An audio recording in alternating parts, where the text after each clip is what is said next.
ನಮಸ್ತೆ ಎಲ್ಲರಿಗೂ ಮಾಂತರಿಗಳ ನಮಸ್ಕಾರ. ಬೇಕರಿಗಳಲ್ಲಿ ಸಿಕ್ಕುವ ವೆರೈಟಿ ಕುಕ್ಕೀಸ್ ನೋಡಿ ಖರೀದಿಸುವ ಮನಸ್ಸಾದರೂ ಮಾಡುವ ವಿಧಾನದ ಬಗ್ಗೆ ಯೋಚನೆ ಮಾಡಿ ಹಿಂದೆ ಮುಂದೆ ನೋಡ್ತೇವೆ ಅಲ್ವಾ? ಹಾಗಾದರೆ ಯೋಚನೆ ಬಿಡಿ, ಮನೆಯಲ್ಲಿ ಒಮ್ಮೆ ತಯಾರಿಸಿ ನೋಡಿ. ಐತಾಳ್ಸ್ ಕಿಚನ್ ಎಲ್ಲ ವೀಕ್ಷಕರಿಗೆ ಸ್ವಾಗತ. ಎಲ್ಲರೂ ಇಷ್ಟಪಡುವ ಕೊಕೊನಟ್ ಕುಕ್ಕೀಸ್ ಅಥವಾ ಬಿಸ್ಕೆಟು ತುಪ್ಪ ಉಪಯೋಗಿಸಿ ಮನೆಯಲ್ಲೇ ತಯಾರಿಸೋಣ. ವಿಧಾನ ನೋಡುವ ಮೊದಲು ಚಾನಲ್ ಸಬ್ಸ್ಕ್ರೈಬ್ ಆಗಿದ್ರೆ ಈಗಲೇ ಸಬ್ಸ್ಕ್ರೈಬ್ ಮಾಡಿ ಸಪೋರ್ಟ್ ಮಾಡಿ. ಮೊದಲಿಗೆ ಕುಕ್ಕೀಸ್ ಬೇಕ್ ಮಾಡಲಿಕ್ಕೆ ಪಾತ್ರೆ ರೆಡಿ ಮಾಡಿಕೊಳ್ಳೋಣ. ನಾನಿಲ್ಲಿ ಕೇಕ್ ಮೌಲ್ಡ್ ತಗೊಂಡಿದ್ದೇನೆ. ಮೇಲ್ಗಡೆ ಸ್ವಲ್ಪ ಆಯಿಲ್ ಸ್ಪ್ರೆಡ್ ಮಾಡ್ತೇನೆ. ಇದರ ಮೇಲ್ಗಡೆ ನಾನು ಈಕೋ ಬೇಕ್ ಶೀಟ್ ಬೇಕಾದ ಶೇಪಿಗೆ ಅಂದರೆ ಮೌಲ್ಡಿನ ಶೇಪಿಗೆ ಕಟ್ ಮಾಡಿ 2 ಲೇಯರಲ್ಲಿ ಇಡ್ತೇನೆ. ನಿಮ್ಮಲ್ಲಿ ಈ ರೀತಿಯಾಗಿ ಪಾತ್ರೆ ಇಲ್ಲದಿದ್ದರೆ ಒಂದು ಅಗಲವಾದ ತಟ್ಟೆಗೆ ಆಯಿಲ್ ಹಾಕಿ ಮೇಲ್ಗಡೆ ಮೈದಾ ಸ್ಪ್ರೆಡ್ ಮಾಡಿ ರೆಡಿ ಮಾಡಿಕೊಳ್ಳಿ. ಹೀಗೆ ಮಾಡೋದ್ರಿಂದ ಕುಕ್ಕೀಸ್ ತಟ್ಟೆಗೆ ಅಂಟುವುದಿಲ್ಲ. ಇನ್ನು ಬೇಕ್ ಮಾಡಲಿಕ್ಕೆ ಬೇಕಾದ ಪಾತ್ರೆ ರೆಡಿ ಮಾಡಿಕೊಳ್ಳೋಣ. ಕುಕ್ಕರ್, ದಪ್ಪ ತಳದ ಬಾಣಲೆ ಅಥವಾ ಯಾವುದಾದ್ರೂ ದಪ್ಪ ತಳದ ಪಾತ್ರೆ ಉಪಯೋಗಿಸ್ಬೋದು. ನಾನಿಲ್ಲಿ ದಪ್ಪ ತಳದ ಒಂದು ಪಾತ್ರೆ ಉಪಯೋಗಿಸ್ತಾ ಇದ್ದೇನೆ. ಇದರ ಮೇಲ್ಗಡೆ ಟೇಬಲ್ ಸಾಲ್ಟ್ ಹರಡಿ ಮೇಲೆ ಒಂದು ಸ್ಟ್ಯಾಂಡ್ ಇಟ್ಟುಕೊಳ್ಬೇಕು. ಲೋ ಫ್ಲೇಮಲ್ಲಿ 10 ನಿಮಿಷ ಪ್ರೀ ಹೀಟ್ ಆಗಲು ಬಿಡಬೇಕು. ಇನ್ನು ಕೊಕೊನಟ್ ಕುಕ್ಕೀಸ್ ಮಾಡಲಿಕ್ಕೆ ನಾನಿಲ್ಲಿ 1 ಕಪ್ಪಿನಷ್ಟು ತೆಂಗಿನ ತುರಿ ತಗೊಂಡಿದ್ದೇನೆ. ಇದನ್ನು 3 ರಿಂದ 4 ನಿಮಿಷ ಲೋ ಫ್ಲೇಮಲ್ಲಿ ಸ್ವಲ್ಪ ಕಲರ್ ಚೇಂಜ್ ಆಗುವಷ್ಟು ಫ್ರೈ ಮಾಡಿಕೊಳ್ತೇನೆ.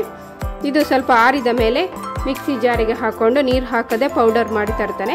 ಇನ್ನು ಒಂದು ಮಿಕ್ಸಿಂಗ್ ಬೌಲ್ ತಗೊಳ್ಳೋಣ. ಅದಕ್ಕೆ ಅರ್ಧ ಕಪ್ಪಿನಷ್ಟು ಶುಗರ್ ಪೌಡರ್ ಹಾಕ್ಕೊಳ್ಬೇಕು.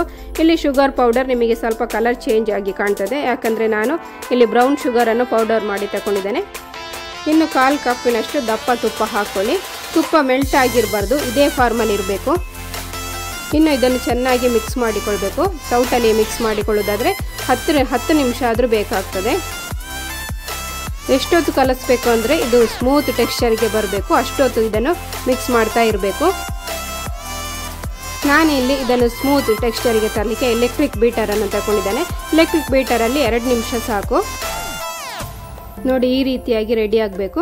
ನಿಮ್ಮ ಹತ್ರ ಎಲೆಕ್ಟ್ರಿಕ್ ಬೀಟರ್ ಇಲ್ಲದ್ರೆ ನೀವು ಸೌಟಲ್ಲೇ ಒಂದು 10 ರಿಂದ 12 ನಿಮಿಷದಷ್ಟು ಈ ಟೆಕ್ಸ್ಚರಿಗೆ ಬರುವಷ್ಟು ಮಿಕ್ಸ್ ಮಾಡಿಕೊಳ್ಳಿ. ಇನ್ನು ಇದಕ್ಕೆ ಡ್ರೈ ಇಂಗ್ರೀಡಿಯೆಂಟ್ಸ್ ಮಿಕ್ಸ್ ಮಾಡಿಕೊಳ್ಬೇಕು. ಅದಕ್ಕೆ ಒಂದು ಸ್ಟ್ರೈನರ್ ಇಟ್ಕೊಂಡಿದ್ದೇನೆ. 1 ಕಪ್ಪಿನಷ್ಟು ಮೈದಾ ಹಾಕ್ಕೊಳ್ತೇನೆ. ಹಾಗೆ 2 ದೊಡ್ಡ ಸ್ಪೂನಷ್ಟು ಅಂದರೆ ಟೇಬಲ್ ಸ್ಪೂನಷ್ಟು ಕಡಲೆ ಹುಡಿ ಹಾಕ್ಕೊಳ್ಳಿ. ಹಾಗೆ 2 ಟೇಬಲ್ ಸ್ಪೂನಷ್ಟು ರವೆ ಹಾಕ್ಕೊಳ್ಳಿ. 1 ಚಿಟಿಕೆ ಉಪ್ಪು ಹಾಕ್ಕೊಳ್ಳೋಣ. ಹಾಗೆ ಅರ್ಧ ಟೀ ಸ್ಪೂನಷ್ಟು ಬೇಕಿಂಗ್ ಪೌಡರ್ ಹಾಕ್ಕೊಳ್ಳಿ. ಇನ್ನು 1/4 ಟೀ ಸ್ಪೂನಷ್ಟು ಏಲಕ್ಕಿ ಹುಡಿ ಹಾಕ್ಕೊಳ್ಳೋಣ. ಇನ್ನು ಇದನ್ನು ಈ ರೀತಿಯಾಗಿ ಸ್ಟ್ರೈನ್ ಮಾಡಿಕೊಳ್ಳೋಣ. ಈ ರೀತಿಯಾಗಿ ಮಾಡೋದ್ರಿಂದ ಎಲ್ಲ ಪೌಡರ್ಗಳು ಗಂಟೆ ಇಲ್ಲದಾಗೆ ಮಿಕ್ಸ್ ಆಗ್ತದೆ. ಮೊದಲು 1 ನಿಮಿಷದಷ್ಟು ಸ್ವಲ್ಪ ಸೌಟಲ್ಲೇ ಮಿಕ್ಸ್ ಮಾಡಿಕೊಳ್ಳಿ. ಆನಂತರ ಕೈಯಲ್ಲೇ ಇದನ್ನು ನಿಧಾನವಾಗಿ ಕಲಸಿಕೊಳ್ಬೇಕು. ಶಕ್ತಿ ಹಾಕ್ಕೊಳ್ಳದೆ ನಿಧಾನವಾಗಿ ಕಲಸಿಕೊಳ್ಳಿ. ಸ್ವಲ್ಪ ಡ್ರೈ ಇದೆ ಅಂತ ಅನಿಸಿತು, ಅದಕ್ಕೆ ನಾನು 1 ಸ್ಪೂನಷ್ಟು ಹಾಲು ಹಾಕ್ಕೊಳ್ತಾ ಇದ್ದೇನೆ. ಸ್ವಲ್ಪ ಕಲಸಿಕೊಳ್ತಾನೆ. ಹೀಗೆ ಎಲ್ಲವನ್ನು ಕೈಯಲ್ಲೇ ಮೃದುವಾಗಿ ಕಲಸಿಕೊಳ್ಳಿ. ಎಲ್ಲ ಒಮ್ಮೆ ಕಲಸಿ ಆದಮೇಲೆ ಕೊನೆಯಲ್ಲಿ ಮೊದಲೇ ರೆಡಿ ಮಾಡಿ ಇಟ್ಟುಕೊಂಡಿದ್ದ ತೆಂಗಿನಕಾಯಿ ಪೌಡರ್ ಹಾಕ್ಕೊಂಡು ಪುನಃ ಕಲಸಿಕೊಳ್ಳೋಣ. ಇದನ್ನು ತೆಂಗಿನಕಾಯಿ ಪೌಡ್ರು ಮೊದಲೇ ಹಾಕ್ಕೊಂಡ್ರೆ ನೀರು ಬಿಡುವ ಚಾನ್ಸ್ ಇದೆ, ಅದಕ್ಕೆ ಕೊನೆಯಲ್ಲಿ ಹಾಕ್ಕೊಳ್ಬೇಕು. ಪುನಃ 1 ನಿಮಿಷದಷ್ಟು ನಿಧಾನವಾಗಿ ಕಲಸಿಕೊಳ್ಳಿ. ಈ ಹಂತಕ್ಕೆ ಬಂದರೆ ಸಾಕು.